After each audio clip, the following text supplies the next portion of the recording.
आपको मालूम है वृंदावन में आते हैं लोग तो क्या क्या करते हैं? मैं आपको गारंटी से कह रहा हूँ, वृंदावन में आने वाला व्यक्ति परमात्मा को ढूंढता ही नहीं है। वो तो ये कहता है कौन सी जगह देखने लायक है बताओ। देखनी है हमें, तो जगह देखनी है। तो हमने कहा कोटा में ही जगह बहुत पड़ी है, वहीं देख लें। यहाँ जगह देखने आया हो कि हम बिहारी जी को मिलने आया है। गुरु जी कौन कौन सी जगह घूमने की? तो कहा हमने जमुना चल रही है बहर भट्ट इस समय, पुल पे से कूद जा, सब अपने आप दिखा देगी। आगरा और कानपुर और प्रयागराज, आखिर में लोग कहाँ जाते हैं? गंगा सागर। जमुना जी खुद ही घुमा देगी बेटा। और तैर वो नहीं हो, हाथ पैर तैरियो मत बेटा। बस गुरु जी जगह बताओ घूमने की कौन कौन सी है? तो हमने कहा हमारे पास में तो एक ही जगह है, और वो ये है कि चुपचाप बैठो और सत्संग सुनो। सत्संग सुन लिया। सबरी ने क्या सुना था गुरुदेव से? सत्संग। उसके परिणाम स्वरूप आचरण किया तो राम जी को आना पड़ा, संग में शेष को भी लाना पड़ा, लक्ष्मण जी को। और सीता को ढूंढ रहे थे, सुंदरी को, और बुढ़ी से मिले। बोलो किसको ढूंढ रहे थे? सुंदरी को। और मिले किसको? भूल गए सुंदरी सीता को। तुम्हें बाद में ढूंढेंगे, पहले हम इनको मिलेंगे जिन्होंने गुरु की बात को माना। तो जो गुरु की बात मानते राम पहले उन्हें मिलते हैं, बाद में सीता से मिलते हैं। गुरु जी ताली तो खूब बजाएंगे तुम्हारी कथा में, पर बात ना माननी हमें एक को। तुम चले जाओ शाम को आज, और हम फिर वही धंधे करेंगे जो छोड़ के आए। मैं किसी के धंधे पे लात ना मार रहा, मैं ये कह रहा कि तम्बाकू मत खाइयो, घरवाली को विधवा जल्दी मत करियो। है जिनको कैंसर हो चुका है उनको पूछ लो पहले कैसा लगता है कैंसर हो जाए तो। पूछ लो कैसा लगता है। दारू मत पियो, जिनकी लीवर चले गए उन्हें जाके पूछ के आओ लीवर जाए तो कैसो लगे। तो जिन्होंने भोग लिया है पहले उनसे मिलो। अगर उन्हें बिना लीवर के जीना अच्छा लग रहा है तो तुम भी लीवर को जाने दो, मैं नहीं रोकता। हाँ, घर में क्लेश, शरीर में क्लेश, मोहल्ले में क्लेश, ऐसा खाना क्यों, ऐसा पीना क्यों?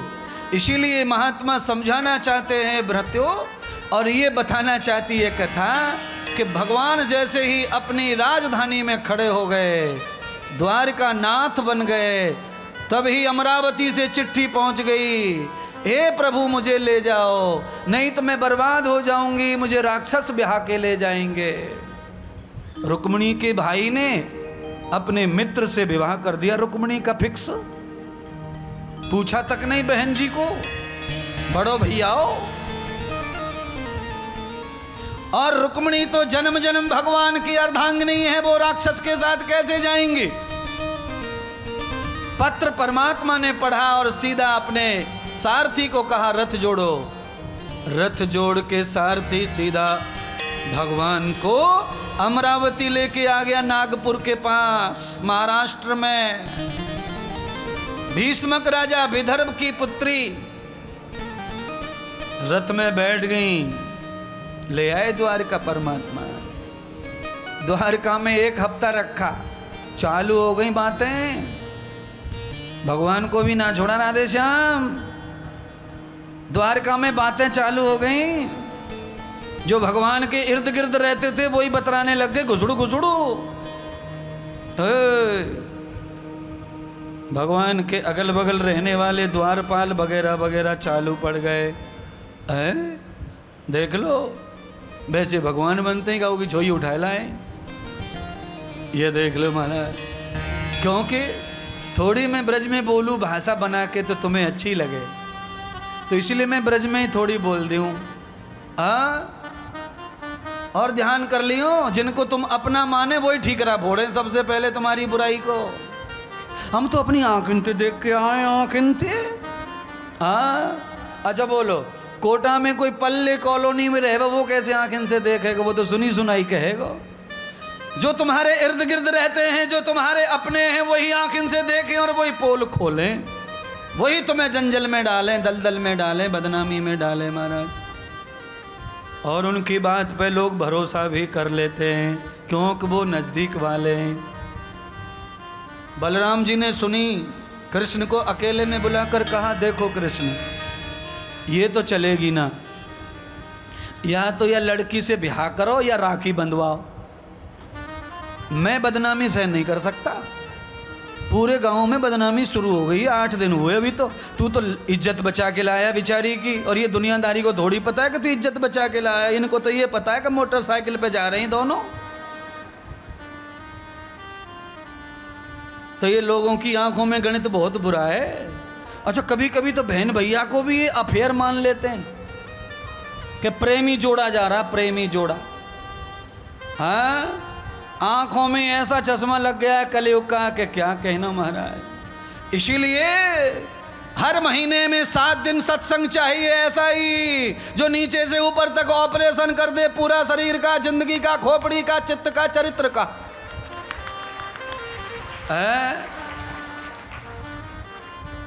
20 साल पुरानी बीमारी 1 दिन के ऑपरेशन में ठीक हो जाए।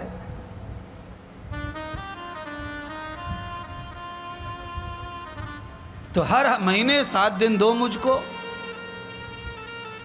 इस बार जरा लोड एक आदमी ने लिया है, तुम सब मिलके गोवर्धन उठा लो, हर महीने बुला लो मुझको यहाँ पे, फिर देखो कोटा को कैसो नचाओ। अरे घर में झगड़े ना होंगे। ये मांस मछली मीट वाले तो सीधे वहां पहुंचेंगे बॉर्डर पे, इनकी ना चले। और सब ये दारू फारू बंद हो जाएंगे, ठेके। अरे महाराज, मैं घर से निकल के यहाँ तक पहुँचते पहुँचते 25 ठेके मिल जाए रास्ते में को। मैंने कही इतने तो गन्ने की भी दुकान ना, इतने शराब की है कोटा में। अंधाधुंध हाल बुरा है महाराज। बात दुकान की नहीं है, बात पिबक्कड़ों की है। पीने वाले बढ़ जाएंगे तो दुकान खुलती खुलती चली जाएंगी, पीने वाले बंद हो जाएं तो दुकान फिर चलने वाली कहाँ चलेंगे महाराज बताओ। इतने रिक्शे कहाँ से आ गए कोटा में? 10 साल पहले तो नहीं थे। बैठने वाले इतने बढ़ गए, कोटे में रिक्शे तो आएंगे ही। दारू की दुकान कहाँ थी 10 साल पहले, क्यों बढ़ रही हैं? पीने वाले बढ़ रहे हैं, इसीलिए चलते रहिए। हॉस्पिटल 20 साल पहले बहुत कम थे, अब तो कॉलोनी में हॉस्पिटल ले लो। हर कॉलोनी में 4 हॉस्पिटल बने, 5 हॉस्पिटल बने। कितनी बदकिस्मती है। हॉस्पिटल की जिस देश को जरूरत थी नहीं कभी, आज बिना दवा के बालक बाहर आता नहीं है। मम्मी एडमिट हो गई, 4 बजे बच्चा होगा, अभी 5 मिनट बाकी हैं, और दस्त हुई।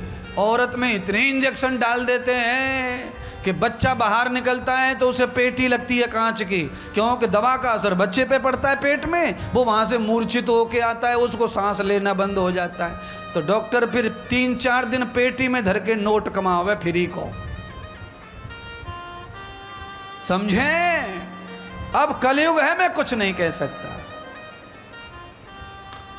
मेरे समझ में ये नहीं आ रही है कि इतनी सुविधा में गर्भवती रहती है, फिर बच्चे को पेटी की जरूरत कैसे पड़ी। सुविधा बिल्कुल नहीं थी 30 साल पहले राजस्थान में।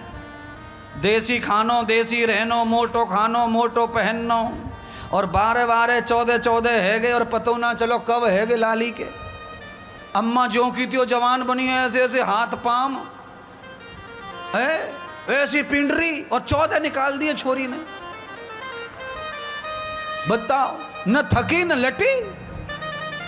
और महाराज अब तो एक है जाए कैसी खींच खांच के डॉक्टर निकाल ले 2.5 किलो को बालक। अरे वो कहती है हे भगवान, अब तो मैं कबू ना करूंगी, कबू ना। अरे तेने करो कहा, करो तो कच्छु ना तेने। इतनी परेशान हो जाए महाराज, बड़ी समस्या है।